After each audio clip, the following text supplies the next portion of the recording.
to Barber and Haskill's kitchen. Today we are going to make some pizzas on the barbecue, which is probably one of my favorite things to do ever since I got a pizza stone.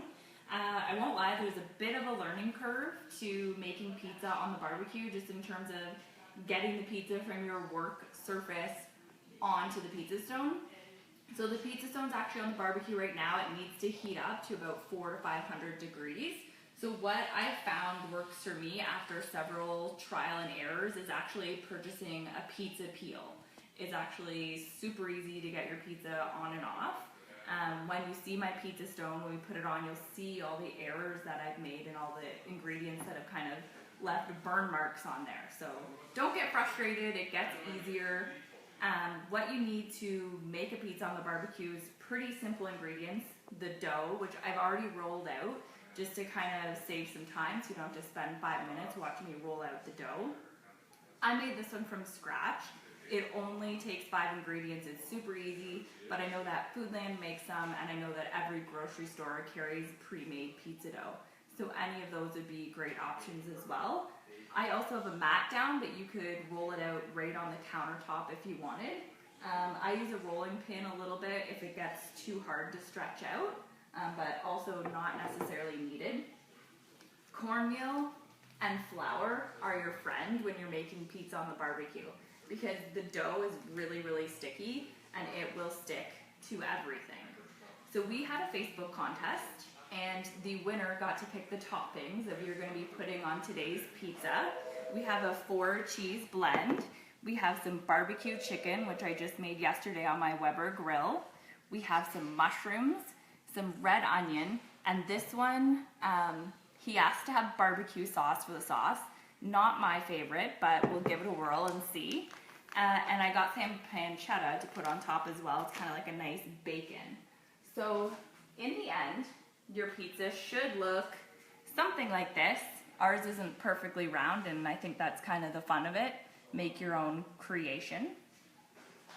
So once I start with this process, I'm going to have to move fairly quickly because the dough will start to stick to everything and make it really hard to get onto the grill properly, which I've learned several times when a lot of my toppings fell onto the pizza stone. Yeah, so let's get started and make some pizza.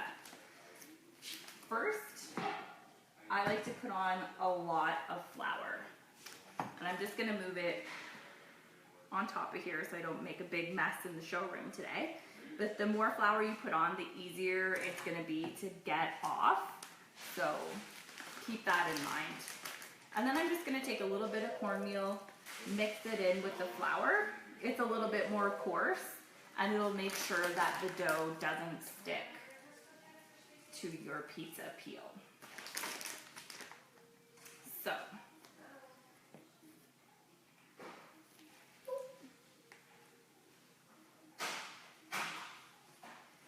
kind of rearrange it there. And once you get your pizza on the peel, you just want to give it a little shake. I can see that it's stuck a little bit there, and kind of make sure it's free moving. Otherwise, you know it's going to stick once you get it onto the barbecue. So today we're actually grilling this. I get to use the brand new Weber Genesis 2 barbecue, so that's kind of exciting. My Weber at home has lasted me so long that it's time to get a new one, but it hasn't died yet. It's lasted me forever. I love it. And the ignition still works, which is quite awesome. I like to put cheese on in 2 layers, just so that the toppings kind of stay in place when you take it off. So I'll put a nice big cheesy layer down first, and then we'll add some of the toppings.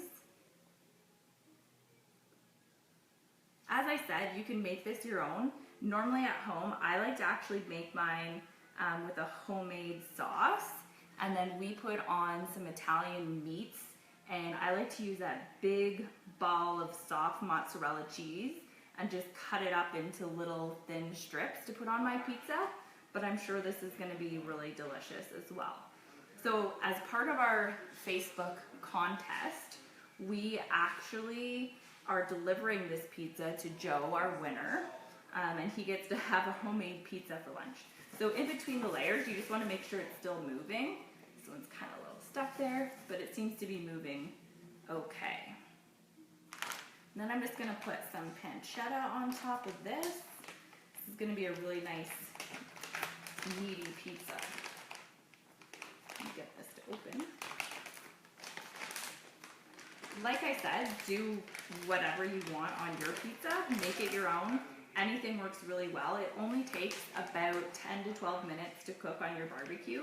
And we have it set right now to 400 to 500 degrees, which you'll see when we go outside. Now I'm just going to put another layer of mozzarella on top, just to make sure that it's nice and cheesy. And again, you're just going to want to give it a little shake and make sure that it's pliable, that it's moving on your pizza peel. So I'm just going to have our wonderful camera woman follow us outside. And we are going to put this on the grill.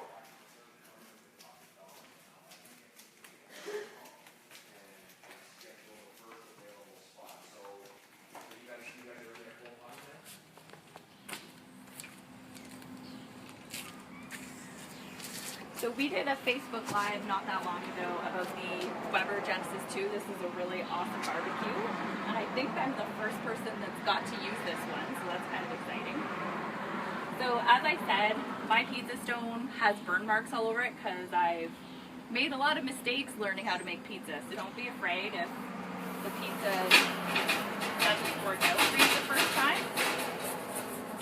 And then you're just going to slide it on like so. And you want to make sure that you cover the lid.